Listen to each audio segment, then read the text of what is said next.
yaitu tentang vaksin COVID. Ini lagi ngetren ya, betul. Lagi viral. Vaksin COVID atau tes swab. Apakah membatalkan puasa atau tidak? Baik, kita bahas dulu tentang vaksin COVID. Ya. Vaksin COVID itu intinya apa? Suntik. Ya, dia bukan vaksin yang diteteskan lewat hidung, bukan, tapi melalui jarum suntik. Kalau kita berbicara jarum suntik, maka secara umum suntik itu dibagi menjadi dua. Ya, secara umum ketika diklasifikasi ada dua. Yang pertama adalah suntik yang tertuju pada kulit, kemudian otot, dan pembuluh darah. Yang sifatnya dia adalah injeksi non-makanan. Tidak mengandung makanan sama sekali. Nah, dalam hal ini ulama kontemporer, sepanjang yang saya tahu, wallahu alam, ulama kontemporer mengatakan atau sepakat bahwa ini tidak membatalkan puasa. Kenapa? Sebab suntikan tersebut tidak mengandung makanan. Tidak mengandung zat-zat nutrisi yang berfungsi sebagai makanan buat tubuh. Ini pendapat dipegang oleh Syekh Abdul Aziz bin Baz, Syekh Muhammad bin Shalih Al-Utsaimin, Syekh Muhammad Bakhit, Syekh Muhammad Shaltut, dan yang lain-lainnya. Dan setahu saya, wallahu alam, tidak ada perbedaan pendapat di kalangan ulama kontemporer tentang masalah ini. Bahwa suntik kulit, otot, pembuluh darah yang sifatnya injeksi non-makanan tidak membatalkan puasa. Suntik macam yang kedua adalah suntik pada pembuluh darah yang sifatnya injeksi makanan. Ada unsur nutrisinya yang bisa menyegarkan badan, yang bisa menguatkan badan, sama seperti fungsi makanan. Yang seperti ini terjadi perbedaan pendapat di kalangan ulama kontemporer. Pendapat pertama mengatakan puasanya batal menggunakan suntik semacam ini. Dan ini pendapat yang dipegang oleh Syekh Abdurrahman bin Nasir As-Sa'di, kemudian Syekh Abdul Aziz bin Baz, dan Syekh Muhammad bin Shalih Al-Utsaimin. Mereka berpendapat bahwa suntik semacam ini semakna dengan makan dan minum. Ya.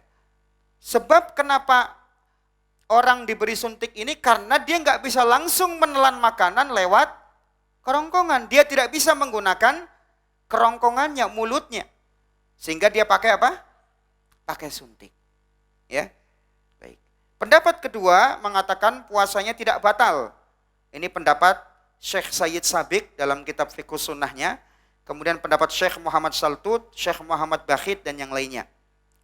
Mereka beralasan bahwa nutrisi yang sampai ke tubuh itu tidak mengandung makanan atau tidak sama dengan makanan, tetap persentasenya beda dengan makan, tetap beda fungsinya dengan makan, walaupun ada nutrisi makannya. Itu kata mereka.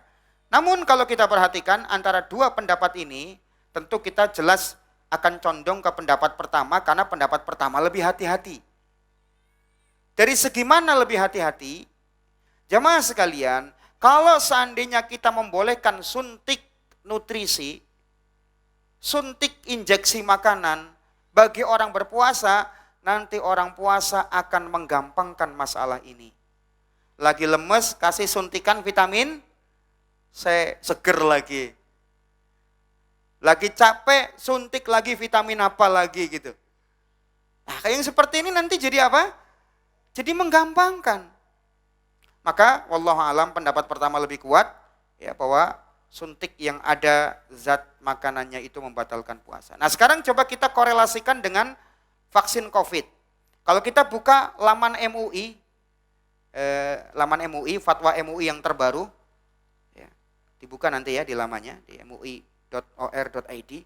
Di situ disebutkan bahwa vaksinasi COVID dilakukan dengan injeksi intramuskular atau suntik. Dan itu tidak membatalkan puasa. Kenapa? Sebab vaksinasi COVID-19 itu tidak mengandung makanan. Tidak ada unsur makanannya, jadi hanya suntik biasa. Ya. Dari situlah MUI memberikan kesimpulan bahwa apa? Injeksi yang seperti ini tidak membatalkan puasa. Tapi dengan catatan jangan sampai setelah disuntik vaksinasi jadi pingsan, jangan sampai. Ya. Dengan catatan jangan sampai terus jadi pingsan. Dia benar-benar fisiknya siap ketika puasa kalaupun dia harus suntik ya vaksin Covid, ya. Baik, wallahu a'lam bishawab. Kemudian swab. Ya. Swab adalah pemeriksaan laboratorium untuk mendeteksi keberadaan material genetik dari sel, bakteri atau virus dengan cara pengambilan sampel dahak, lendir atau cairan dari nasofaring, bagian pada tenggorokan bagian atas yang terletak di belakang hidung dan di balik langit-langit rongga mulut atau dan orofaring, bagian antara mulut dan tenggorokan. Nah, tes swab jelas tidak membatalkan puasa. Kenapa? Gak ada nutrisi makanan yang dimasukkan.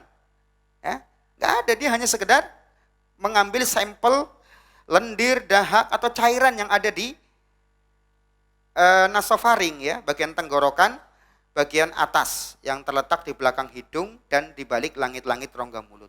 Gak ada pemasukan nutrisi, ada nggak? Gak ada. Karena tidak ada nutrisi yang dimasukkan, maka tes swab tidak membatalkan puasa.